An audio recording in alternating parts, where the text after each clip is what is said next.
akasabalekile into ngamqhubeni ngoba ngakho beswa ukungabaleki mina empini ngamqhubeni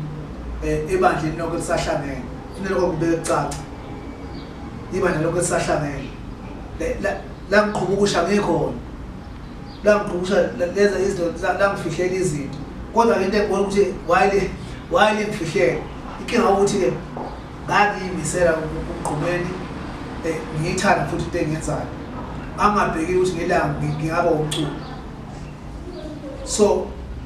ngakho umqhubeni ngasahle sindawonye nomqhubeni singehlukani nomqhubeni yabo manje ukuthi ibhizi lezi esebenza nazo umqhubeni azikuthandi lokho ukuthi yini lo ngizethu zokamqhubeni manje ngisakhamba umqhubeni ngathi mhlawumbe zangiqhuba ukusha ke ngaphuma lapho ke bafowethu ngo-2010 ke saze ngase ndibano nalomfana uPhumlani nakhona efika noBaba Masondo uBaba Masondo mayefika wafika noPhumlani